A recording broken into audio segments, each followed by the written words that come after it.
Good morning, everyone. Hope you're all having a great day today. I just wanted to make this video really quick for anyone who's maybe feeling anxious. I've talked about this myself, that I tend to sometimes be a bit of an anxious person.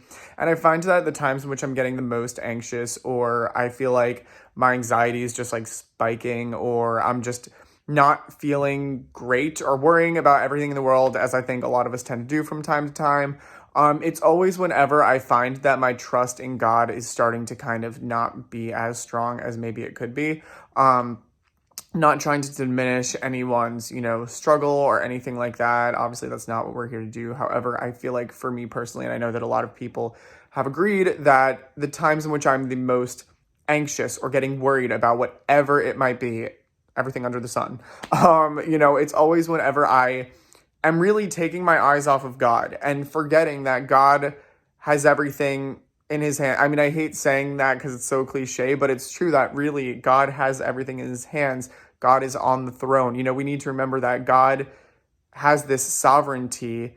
And, I think a verse that might help with this a little bit more, help me to explain it, is a man's heart planneth his way, but the Lord directeth his steps.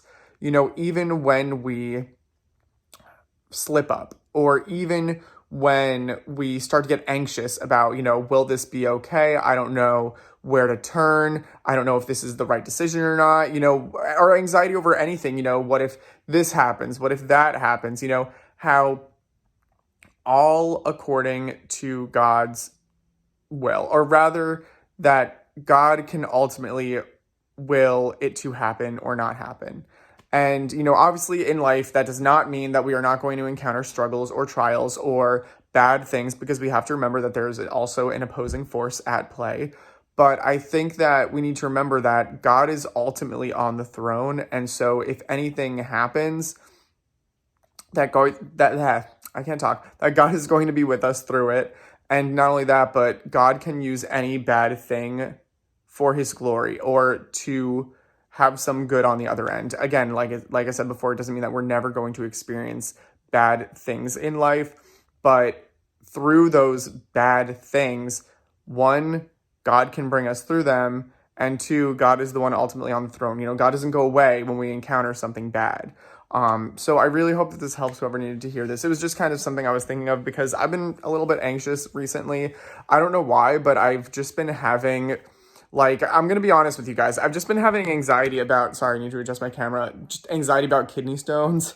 For those of you who have been here for a while, I had a kidney stone in March, and I don't use the word trauma lightly, but I feel like it really was sort of traumatic, where I will worry about it sometimes. I'll just be like, what if I get a stone? When I was in Kansas City, the other week, I was so scared that I was gonna get a stone on the flight, or that, I was gonna get one and when I'm in the middle of something, or again, having one on the flight was what was the most terrifying idea. But, the thing is that God got me through them once. He can get me through it again if it were to happen again, which I, pray it does not. But if it were, I know that God is still going to get me through, because he got me through the last one. He, helped me get to the hospital, get everything I needed. So I know he would do it again. So for anyone out there who is struggling with, anything that's making you anxious, I think it's important to remember that God's got it in his hands. Nothing bad can happen from trusting in God. Only good. Again, he's the one who loves us the most, who wants what's best for us. Whose hands would that be better to have them in? Who else would we want to be in charge of that situation other than the person who loves us the most, the being who created us, our literal father? So anyway, I hope this helps whoever needed to hear this. As always, if you guys have any comments, questions, or concerns, do not ever hesitate to leave me a comment down below, or shoot me an email at my email address, which will be right down here. Also, we have a blog for this channel. I'll put the link in the description box if you want to check that out. We have a couple of articles who have been written by some people here on this channel, as well as yours truly. We're going to try writing more. If anyone has anything they want to submit, if any of you guys have a testimony that you want to share, feel free to email that to me as well. I would love to, post that. And, it's for all of us to encourage one another and learn from each other. But anyway, also, if you have any prayer requests, let me know of those as well. And as always, have a lovely rest of your day, and God bless.